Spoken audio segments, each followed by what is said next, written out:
ये देश में बना पहला डाइविंग सपोर्ट जहाज है। इस शिप को 2 दिन पहले भारतीय नौसेना में शामिल किया गया है। इसे समुद्र के अंदर 300 मीटर तक रेस्क्यू अभियान के लिए बनाया गया है। आईएनएस निस्तार 118 मीटर लंबा है और इसका वजन जो है वो 10,000 टन से ज्यादा है। इसमें रिमोट से चलने वाले रोबोट्स हैं और 1000 मीटर गहराई तक काम करने वाले मॉडर्न डाइविंग इक्विपमेंट्स भी लगे हैं। इसमें ऑक्सीजन सप्लाई, दबाव नियंत्रण वाले चैंबर और रेस्क्यू करने वाली नावें होती हैं। ये पनडुब्बियों में फंसे लोगों को बचाने में भी काम आता है।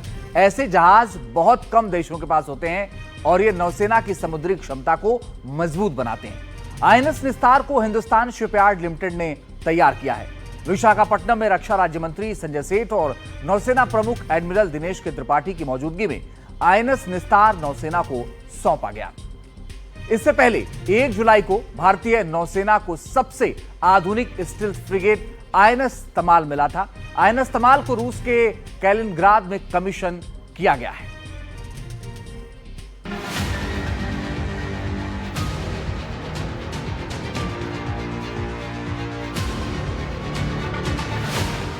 हिंदुस्तान की समुद्री ताकत का नया सुरमा गरज रहा है। समंदर का नया सिकंदर देश की सेवा के लिए मैदान में आ चुका है। नौसेना के शौर्य को विस्तार देने के लिए आईएनएस निस्तार आ चुका है।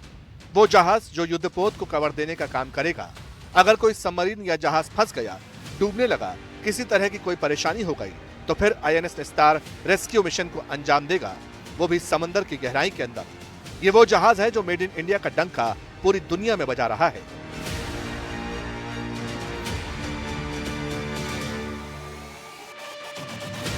इक्कीसवीं सदी में अगर नई जंग लड़नी है तो फिर आधुनिक हथियारों की तरफ जाना ही होगा।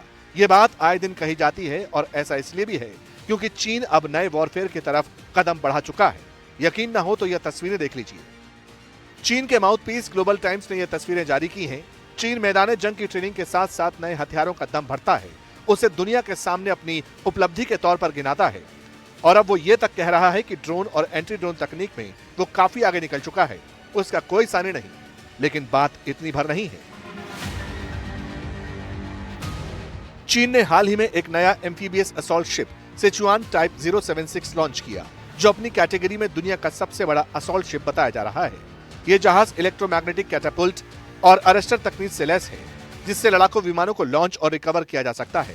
यह जहाज 40,000 टन का है और इसे 2026 के आखिर तक चाइनीज पीएलए में शामिल किए जाने की उम्मीद जताई जा रही है। जहाज के ट्रायल्स के शुरू होने की बात सामने आ चुकी है। इन्हीं सब खतरों को देखते हुए भारत भी अपना सिक्योरिटी सिस्टम मजबूत कर रहा है। आईएनएस निस्तार भारत की तरक्की की कहानी कहता है और इससे यह पता चलता है कि भारत अब अपने जहाजों को खुद बनाने में काफी आगे बढ़ चुका है। आपको यह जानकारी देना भी हमारा फर्ज बनता है कि पहले आईएनएस निस्तार नाम का एक जहाज सोवियत संघ से खरीदा गया था। वो 1971 में नौसेना में शामिल हुआ और 1989 तक काम करता रहा। उसने कई बचाव कार्यों में मदद की थी, कई रेस्क्यू ऑपरेशन को अंजाम दिया, लेकिन नया निस्तार कई खासियतों के साथ अब बिल्कुल अलग है। ये भारत में बना पहला ऐसा जहाज है जो गोता लगाने में और काफी गहराई में पनडुब्बियों को बचाने में मदद करेगा।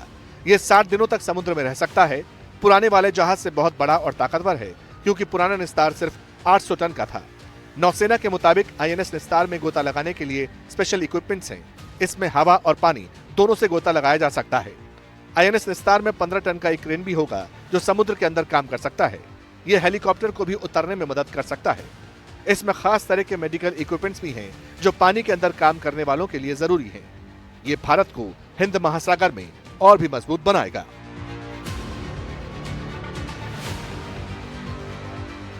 रक्षा सेक्टर में भारत तेजी से आगे बढ़ रहा है। कुछ दिन पहले ही 1 लाख करोड़ के डिफेंस इक्विपमेंट्स को खरीदने की मंजूरी मिली है।